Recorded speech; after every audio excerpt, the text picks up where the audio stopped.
IBN 7 हौसला है।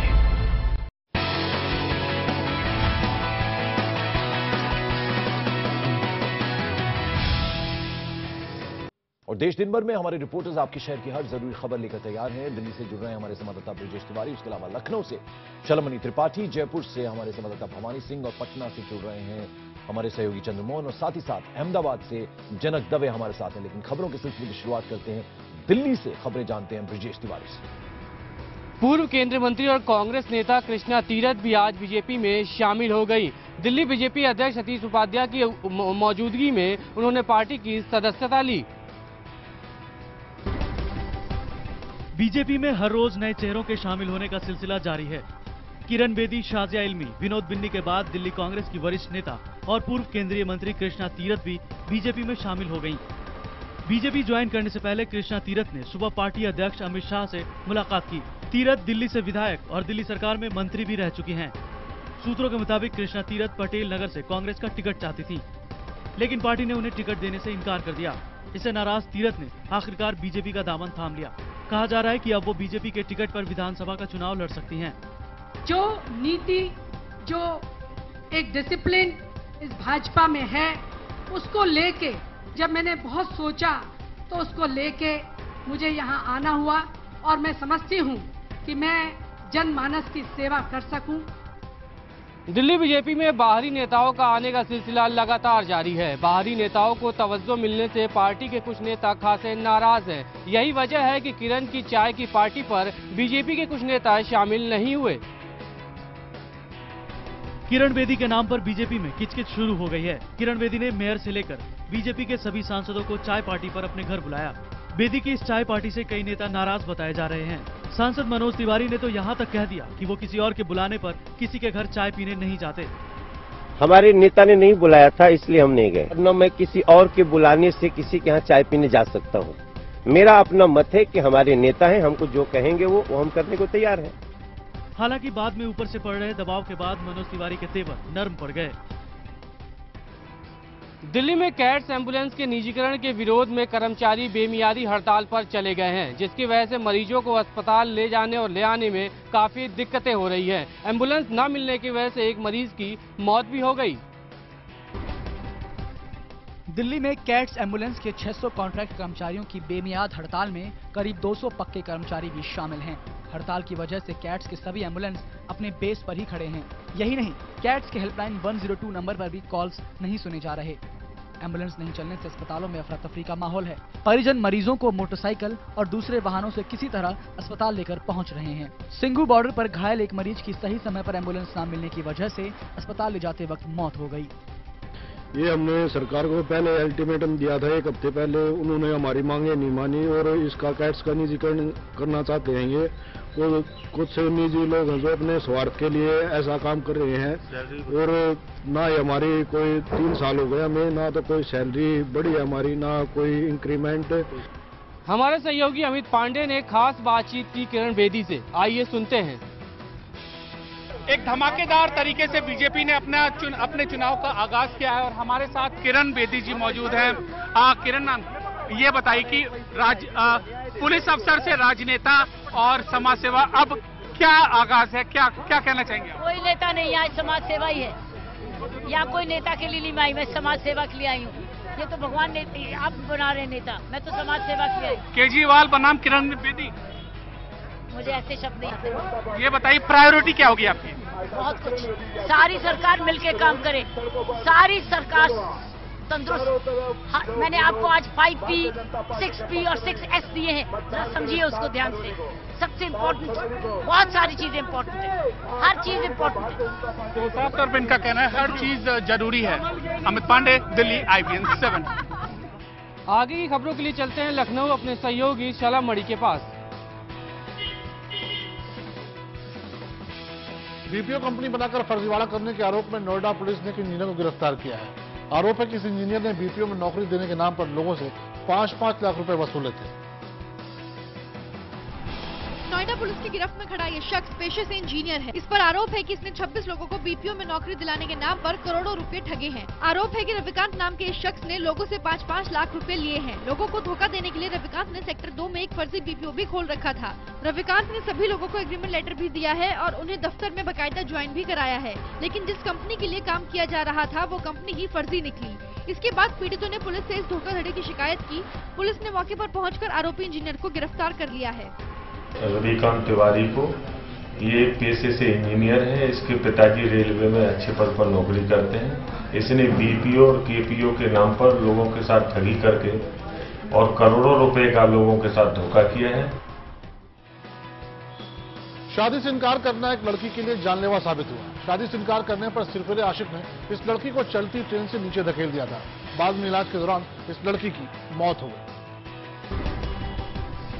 बरेली की भमौरा थाना क्षेत्र की रहने वाली मोरकली अब इस दुनिया में नहीं है। गांव का ही एक युवक सतवीर मोरकली से एक तरफा मोहब्बत करता था। जब उसने मोरकली के सामने शादी का प्रस्ताव रखा तो मोरकली ने शादी से इनकार कर दिया, तो सतवीर ने उसे अगवा कर लिया और ट्रेन से लेकर दूसरे शहर ले जाने लगा। रास्ते में मोरकली और सतवीर के बीच झगड़ा हुआ तो सिरफिरे सतवीर ने उसे चलती ट्रेन से नीचे फेंक दिया। इस हादसे में मोरकली बुरी तरह जख्मी हो गई। उसके दोनों पैर कट गए और बाद में उसने अस्पताल में ही दम तोड़ दिया।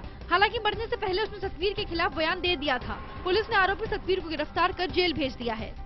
सतवीर लेगा लिवा के लाए घर से, फिर उन्होंने हमें गिरा दो, ट्रेन पे चढ़ रहे तई। हाँ, ट्रेन से हमें धक्का दे दो। मुरादाबाद के कटगाई इलाके में पुलिस की पहल पर प्रेमी जोड़े की शादी कराई गई। इस शादी में बहुत बड़ी तादाद में स्थानीय लोग भी इकट्ठा हुए। मुरादाबाद के कटघर में सीओ कार्यालय में गरीब परिवारों से ताल्लुक रखने वाले प्रेमी जोड़े का निकाह कराया गया। इस शादी में हर कोई खुश नजर आ रहा था। पुलिस की मौजूदगी में हुई इस शादी के दौरान बड़ी संख्या में स्थानीय लोग भी मौजूद रहे। पुलिस के मुताबिक इस जोड़े का प्रेम प्रसंग पिछले 3 सालों से चल रहा था, लेकिन पिछले कुछ समय से दोनों में किसी बात को लेकर झगड़ा होने के बाद बातचीत बंद हो गई थी। इस बीच लड़के ने शादी करने से भी इनकार कर दिया था। इसके बाद लड़की के परिजनों ने पुलिस से इंसाफ की गुहार लगाई। इसके बाद पुलिस ने अच्छी पहल कर दोनों परिवारों को शादी के लिए तैयार किया और काजी को बुलाकर सीओ कार्यालय में ही निकाह पढ़वाया। देश दिन भर में ये थी उत्तर प्रदेश की खबरें। बिहार और बंगाल की खबरों के लिए चलेंगे हमारे सहयोगी चंद्रमोहन के पास। बिहार के मुजफ्फरपुर जिले के अजीतपुर गांव में एक अगवा युवक की मौत से गुस्साई भीड़ ने कई घरों को आग के हवाले कर दिया। इस आगजनी में 3 लोगों की मौत हो गई। पुलिस ने इस मामले में 14 लोगों को गिरफ्तार किया है। हिंसा और आगजनी की ये तस्वीरें मुजफ्फरपुर के सरैया थाने के तहत आने वाले अजीजपुर गांव की हैं। गांव में लापता भारतेंदु नाम के युवक का शव मिलने पर लोग इतने नाराज हो गए कि उन्होंने आरोपी समेत कई लोगों के घरों में आग लगा दी। भारतेंदु 9 जनवरी को गांव से गायब हो गया था। जो भी घटना में दोषी व्यक्ति थे, जो मुख्य रूप से जिस एक बच्चे की हत्या हुई थी उसका मुख्य आरोपी, उसको भी गिरफ्तार कर लिया गया है। और दूसरे साइड से भी जिन लोगों ने ये राइटिंग की है उसमें से भी मुख्य आरोपियों को गिरफ्तार किया जा रहा है। जिला प्रशासन ने मृतकों के परिवारों के लिए 5-5 लाख रुपए मुआवजे की घोषणा की है। भीड़ ने जिन 20 घरों को जला दिया है उन्हें भी मुआवजा देने की घोषणा की है। गाँव पर निगरानी के लिए 500 पुलिस वाले लगा दिए गए हैं। इसमें 40 ऑफिसर भी शामिल हैं। बिहार सरकार की ओर से गृह सचिव और एडीजी पुलिस मुख्यालय के नेतृत्व में जांच कमेटी गठित कर दी गई है। पश्चिम बंगाल के उत्तरी दिनाजपुर में वाम दलों और टीएमसी के कार्यकर्ताओं के बीच हिंसक झड़प हुई। हालात काबू करने के लिए पुलिस को जमकर लाठीचार्ज करना पड़ा। इस झड़प में 20 से ज्यादा लोग जख्मी हुए हैं। ये तस्वीर है उत्तरी दिनाजपुर के सुरेंद्रनाथ कॉलेज की। छात्र संघ चुनाव के लिए नामांकन को लेकर वाम छात्र संगठन एसएफआई और टीएमसी के छात्रों के बीच जमकर झड़प हुई। देखते ही देखते कॉलेज जंग का मैदान बन गया। दोनों तरफ से जमकर पत्थर चले। हालात बिगड़ते देख कॉलेज प्रशासन ने पुलिस बुला ली। मौके पर पहुंची पुलिस ने भीड़ पर काबू पाने के लिए जमकर लाठीचार्ज किया। इतना ही नहीं, पुलिस को वाटर कैनन का भी इस्तेमाल करना पड़ा। छात्रों ने भी पुलिस वालों पर खूब पत्थर चलाए। इस हिंसक झड़प में 20 से ज्यादा छात्र जख्मी हुए हैं। साथ ही कुछ पुलिस वालों को भी चोट लगी है। अब देश दिन भर में खबरों के सिलसिले को राजस्थान से आगे बढ़ाएंगे मेरे सहयोगी भवानी सिंह।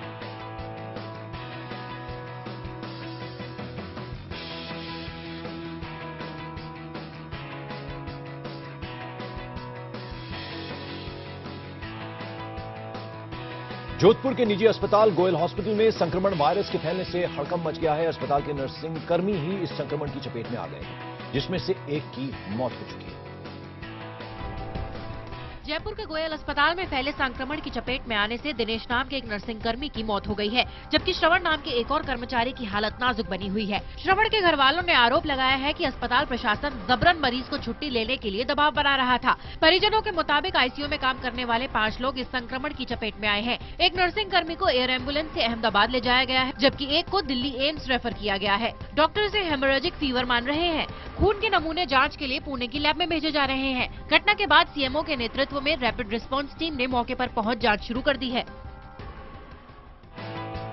कोचिंग के लिए मशहूर कोटा अब झाड़ू के लिए देश में पहचाना जाएगा। प्रधानमंत्री नरेंद्र मोदी की पहल स्वच्छ भारत अभियान से प्रेरित होकर कोटा के झाड़ू निर्माता ने मोदी ब्रूम के नाम से एक विशेष झाड़ू तैयार की है।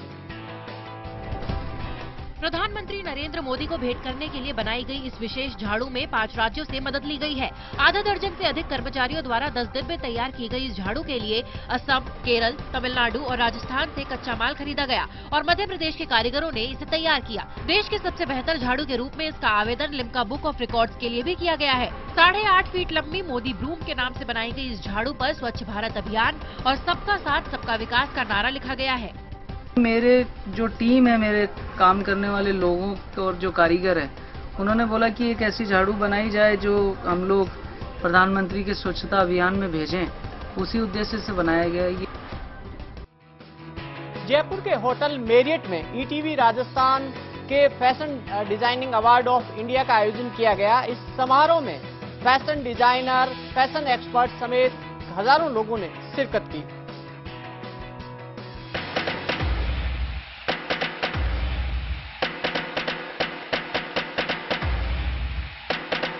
गुलाबी शहर की शाम फैशन के नाम रही। मौका था ईटीवी राजस्थान के FDAI सीजन 2 का। शो का नाम था कैटवॉक 2015। इस शो में जानी मानी मॉडलों ने रैंप पर अपने जलवे दिखाए। साथ ही कई मशहूर फैशन डिजाइनरों ने भी अपनी शानदार ड्रेस डिजाइनिंग का नजारा पेश किया। इस समारोह के विशिष्ट अतिथि DGP ACP मनोज भट्ट थे और अध्यक्षता की पर्यटन और संस्कृति मंत्री कृष्णेंद्र कौर दीपा ने। मेहमानों का स्वागत करते हुए ईटीवी नेटवर्क के हेड जगदीश चंद्रा ने सभी का धन्यवाद किया और कहा कि ये मंच युवा फैशन डिजाइनरों को प्रोत्साहित करने के लिए है और जल्द ही इसका आयोजन दूसरे शहरों में भी किया जाएगा। और देश दिन भर में रुक रहे हैं, कुछ पलों के लिए फौरन हासिल होते हैं।